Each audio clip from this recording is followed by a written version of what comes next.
Hey, what's going on? It's Tayami Strong. This is another great Sunday. It is sun is setting right now. It's looking really beautiful out here. Nice weather. The birds are chirping, and yeah, this is good. So as you can tell from this title, this video is gonna be, based off my experience and what I've seen so far since I've been in the military. And so I just want to pretty much inform you guys of what could happen, what couldn't happen, stuff like that. Alright, so I had when I first started off in basic, my biggest thing was me not being physically fit. Cause when I first joined the military back in 2016, when I joined the military back then, I couldn't run, push-ups and sit-ups. I was okay. I was like, it was okay. It was okay. But when it comes to the running part, my running was my biggest weakness. When I first met with my recruiter, the first thing we did like a 1-1-1 to see how much push-ups I can do in 1 minute, how much sit-ups I can do in 1 minute, and how fast I can run 1 mile in 1 minute. Well, how fast I can run 1 mile. So my push-ups and sit-ups was good, obviously, but when it comes to the run now, back then I was struggling with just 1 lap on the track. That's how badly I was. That's how badly out of shape I was, I should say. So when I had to run laps around the track, just the idea of running laps around the track was never registering to me, because I never ran in my life before the military. I never ran for fun, so that's something I never did. But for them to tell me that I got to be able to run 4 laps around this track to make it 1 mile, and that's just for the recruiter status. In the army, you got to do 2 miles, so that means you got to do 8 laps around that track. So I'm thinking like, shit, that's a lot of laps. I could barely do 1. When I first did my lap, I was with my cousin, my little nephew. Actually, he's my little nephew. He was running with me. I was in full running gear, ready to run, and he was in flip-flops. All right, people, you don't understand what I'm saying. This guy was in flip-flops. He wasn't even in running gear. He wasn't even there to run. He was just there to support me and all that. He was at the time, I think it was 15 or 14, and he embarrassed me. He literally embarrassed me. I'm like, I was so ashamed. Like, this little kid is running the track with me. He's effortlessly, I should say, no effort at all. He's just jogging, and I am like full trying to sprint or run fast or increase my speed around this track, and I'm half dead. Like, I'm running, and I'm like sweating, I'm wheezing, I can't catch my breath. It was ridiculous. Like, he's just there looking at me and laughing. He's really smoking me in flip-flops right now, and I'm like, nah, I can't have that. I can't have him outdo me like that. But even my recruiter was in boots. He was in boots, and he was running the track with me, trying to motivate me, and I was like dying. You don't understand how badly I felt about that, man. I was so embarrassed, yo. Shit was ridiculous, man. But eventually I eventually got to do 4 laps. No, 2 laps. Well, 4 laps. I actually got to the point where I could do 4 laps. But I did 4 laps, and the first time I completed my mile, I did it in 11 minutes. 11 minutes, which was bad, which is really slow as hell. But I was dying. The second time I did it, I got it down to 9 minutes and 46 seconds. So I improved, because I've been running at my house. I've been running around my neighborhood a little bit, trying to get better my stamina and better my run time. And then the day before I had to go to MEPS, before my last little PT test with him, I guess, I got my time down from a 9:46 to a 9:26. So I shaved off a couple seconds. It wasn't big of a deal, but it was still better than what it was before, which was like 11 minutes. So that was good. Now, when he told me don't worry about your running, because once you actually go to basic, you're gonna be running in the formation, and everybody's pretty much gonna be running the same pace as you, and they're gonna help you increase your speed. You know, I thought that was bullshit, but he was actually right. You know, running in formation at a slow pace, you know, with the whole platoon is actually it actually helps you. You know, it helps you to stay with the group. It helps you to not fall out. It helps you to, cause everybody's running the same pace. They got some people who's fast as hell and who likes to like be like road runner and want to sprint and shit. But I wasn't one of those guys. I like to sprint. I'm a good sprinter. Damn flies. I'm a good sprinter, but when it comes to long distance running, can't do it to save my life. So it actually helped me in the long run, because they in basic they have what they call ability group run, where they have like A, B, C, and D groups, and each one of those groups is based off that person's run time and speed. So the A group, of course, would be like, you know, people who run like under like 12 minutes or something like that, 2 mile, like really fast, super saiyan people. And then it has the B group, which is people from like between like maybe 12 to 14 minute pace, and then in the C group is pretty much 16 to like 18, that including mostly females.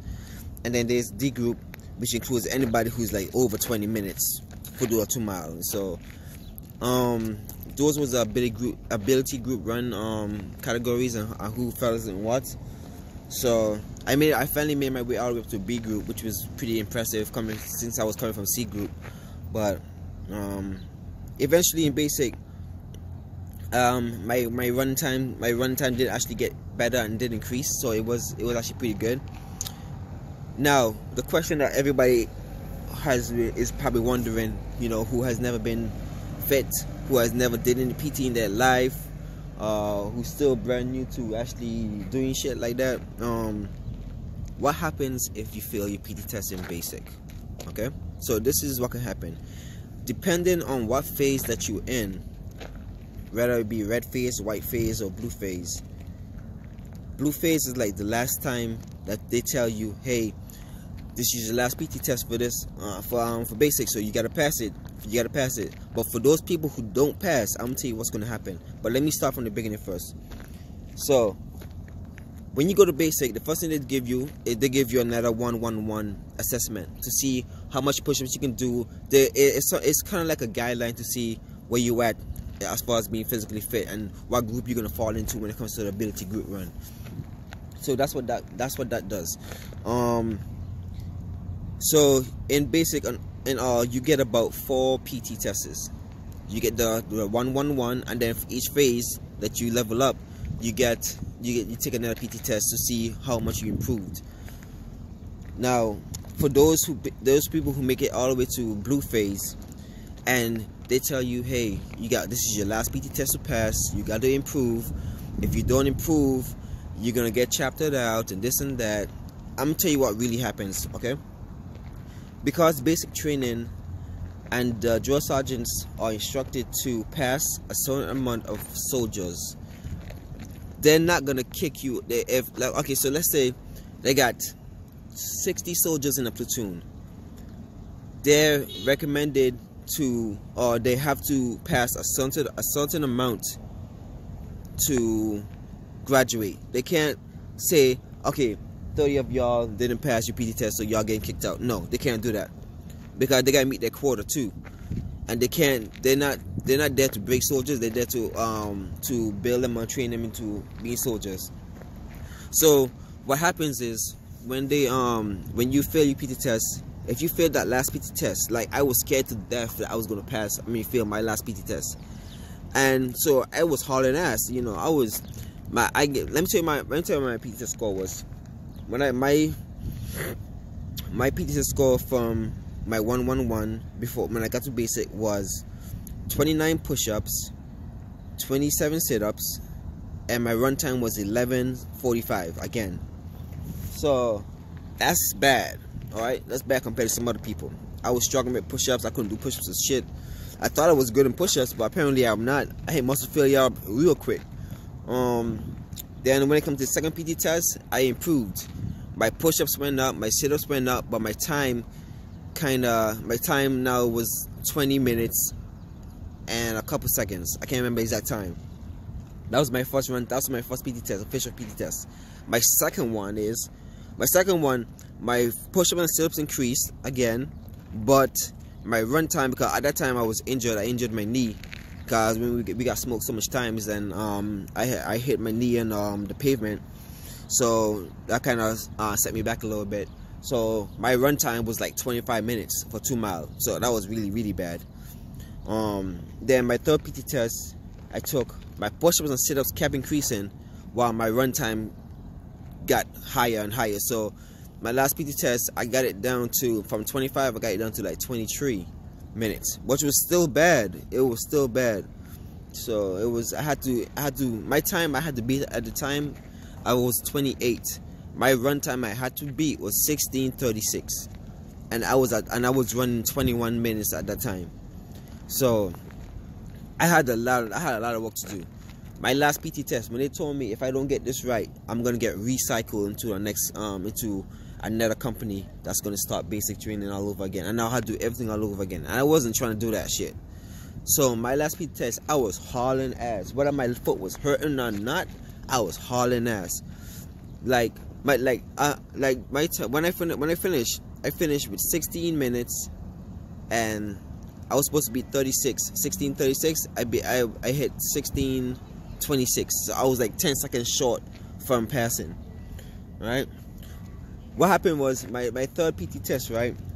The third PT test I took, I was supposed to do 8 laps. I only did 6 laps, and that 6 laps was at 21 minutes. My drill sergeant was like, "Daniel, you still running? You still running? You know what? Just come on over here, man, cause you already feel this shit already." I was like, damn, that felt so bad. But when I actually passed my last PT test, I was so happy. Like, I couldn't believe it. I was like, yes, I don't have to do this shit all over again. You know, I got a motivation to pass and all that, blah blah blah. But there was some people that actually still fail. So I'm thinking to myself, oh man, I could have been one of those guys. What's going to happen to them now? So this is the question that we all been waiting for right now. This is the answer to the question that we all been waiting for me to get to, right? When you fail your PT test, because of the army or the drill sergeant school, or I mean not drill sergeant school, but the basic training has to come up with a certain amount of numbers. Their numbers have to add up. They have to come up with a certain amount of new recruits or new soldiers. They don't kick you out. They don't chapter you, and they try not to recycle you yet. What they do is, for those people that fail, you guys are just gonna be from blue phase starts until the day we graduate. You guys are gonna be taking multiple PT tests until you pass. That's what's gonna happen. So if you think that blue phase was like the last time you can take a PT test, no.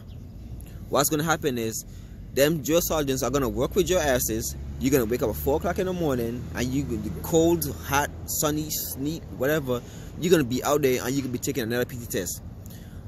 When my platoon, the people who failed my platoon was taking their PT test, they take it pretty much every week. So every week they was taking another PT test. Every other day they was taking another PT test. So they give it to you until you pass it, because they gotta have a certain number of soldiers to graduate for them to be, you know, to have the numbers showing the results, the end results. So they can't fail you based off of that performance, whatever. Because stuff happens to people, you know, people get injured, or the last PT test they something happens to them where they can't perform well. So they give you multiple chances to pass.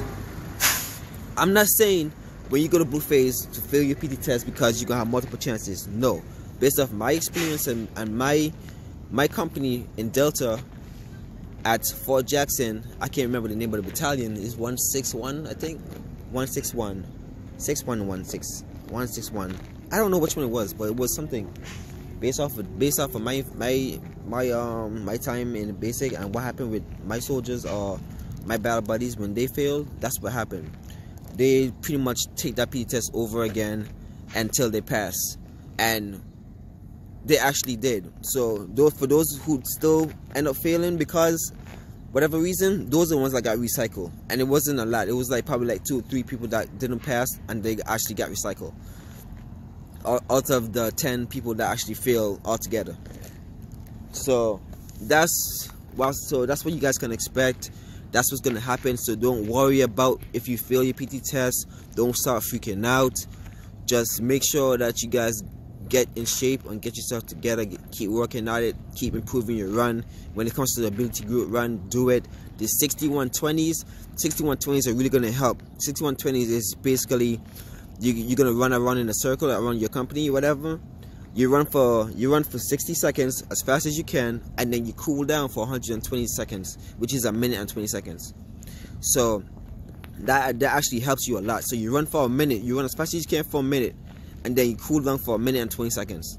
So that's why it's called 6120s, and then you do that for a while, and that actually does help you a lot. So when you actually get time to do that, take it seriously and improve your run time, and stay strong. Damn, I messed up bad, big time. Shit, what am I saying? Anyways, yeah, so stay strong. Stay strong. You have no more questions, feel free. Damn, man, I'm always going off every time I'm making a video. Always. Anyways, peace out. I love y'all. Stay strong.